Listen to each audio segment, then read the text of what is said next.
Аеропорти країни-агресорки атакують невідомі безпілотники. Росіяни тиснуть на часів Яр за будь-яких умов, ставлять собі мету захопити місто до скрєпної дати 9 травня, а між тим продовжують втрачати свій флот, але ризики і тут з'являються. Про це і не тільки. Головне про ситуацію на російсько-українському фронті будемо говорити впродовж найближчої години, а 3 години цього ефіру прямого 24-го проведу для вас я і моє ім'я Ірина Узлова. Безпілотники атакували аеропорт Білгорода. Повідомляють про це джерела телеграм-каналу Астра. Міжнародний аеропорт Білгорода, колись він таким був, 12 квітня атакували щонайменше 3 безпілотника, і стало про це відомо сьогодні. Про це говорять джерела телеграм-каналу Астра в екстрених службах регіону. Один із безпілотників упав і вибухнув на території самого безпосередньо аеропорту. Спалахнула трава, пожежу швидко загасили, пошкоджень нібито не було. Ну, в них ніколи, як пам'ятаємо, немає повреждень на землі, нет.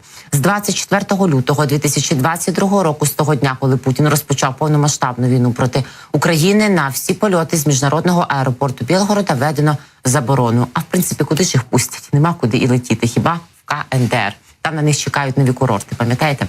Протягом минулої ночі також Міністерство пресічення Російської Федерації звітує про те, що буцімто припинило спробу київського терористичного режиму нас з вами зробити терористичну атаку із застосуванням безпілотників літакового типу по об'єктах на території Російської Федерації. У Шойгу звітують, черговими засобами ППО український безпілотний літальний апарат перехоплено буцімто над територію Краснодарського краю, але ми знаємо про всі їхні перехоплення, збиття і пресічення. Насправді, потім, як стає відомо, кудись та й прилітає успішно, точно в цель. Все, як вони люблять. Російська Федерація захопить часів Яр швидше за Авдіївку та Бахмут. В Інституті вивчення війни тривожать нас похмурим прогнозом.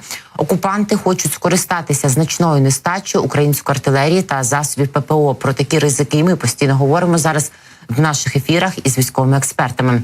Російські окупаційні війська можуть не встигнути захопити все місто часів Яр у Донецькій області до 9 травня. Між тим, однак, їм під силу зайти до східного району населеного пункту.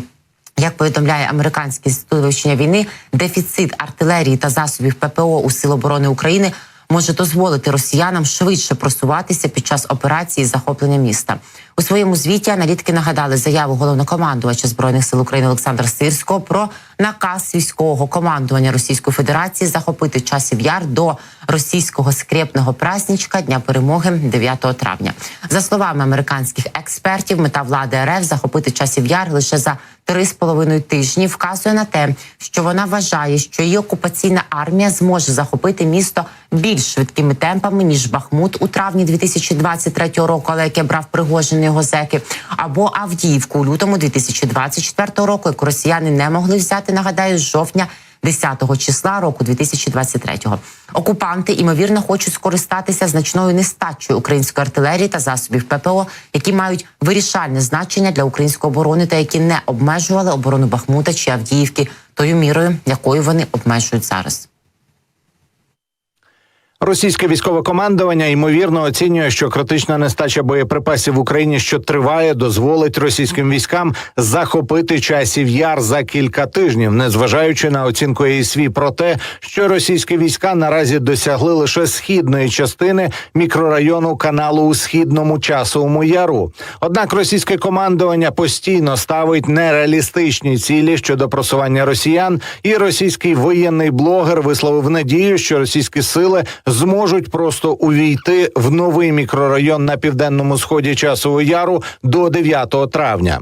Російське військове командування буде продовжувати наступальні дії на Часів Яр до їхньої кульмінації. Однак росіяни можуть просуватися швидше, ніж у попередніх операціях, враховуючи нинішню нестачу артилерії та засобів ППО в Україні.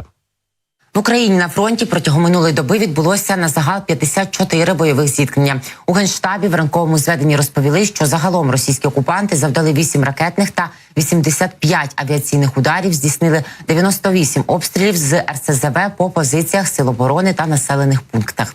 Наша авіація завдала ударів по 22 районах зосередження особового складу, озброєння та військової техніки ворога. А підрозділами ракетних військ Збройних сил України було завдано ураження по 5 пунктах управління та 1 складу боєприпасів російських загарбників. Напередодні міністр оборони України Рустем Умєров повідомив також про напружену ситуацію саме на східному напрямку Українського фронту. Він розповів, що відвідав бойові підрозділи, як бачите, українських сил на цьому напрямку. Ситуація напружена.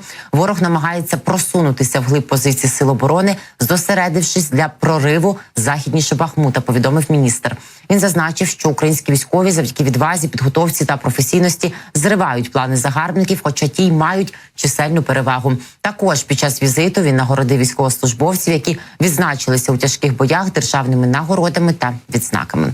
Між тим, у військово-морських силах України також звітують про ситуацію і поточний стан російського флоту. Зокрема, речник військово-морських сил України Дмитро Плетенчук застеріг від того, щоб недооцінювати ворога, про що і ми завжди застерігаємо і говоримо. Дмитро Плетенчук застеріг, що не потрібно недооцінювати росіян. З початку повномасштабної війни в Україні Чорноморський флот Росії так втратив близько третини своїх кораблів, але є певні але. Якщо говорити мовою цифр, то можна сказати про третину. Проте важливим є і якісний показник, тож є багато над чим працювати. У першу чергу це стосується носіїв крилатих ракет, яких росіяни мають десяток в акваторії Чорного моря. Але не варто недооцінювати російських окупантів і вважати, начебто вони до кінця війни будуть сидіти і нічого не робити, склавши ласти. Вони постійно присутні в акваторії Чорного моря, саме в повітряному просторі. Там постійно працює як винищувальна, так і розвідувальна авіація. І це є реальною проблемою для України. Реальною проблемою для окупантів стане те, що ласти вони складуть скоро в усіх сенсах своїх слова всюди. І на землі, на суші, і на морі, і в небі, звісно, теж. Вони і самі свою авіацію збивають, і самі свої кораблі захистити не можуть.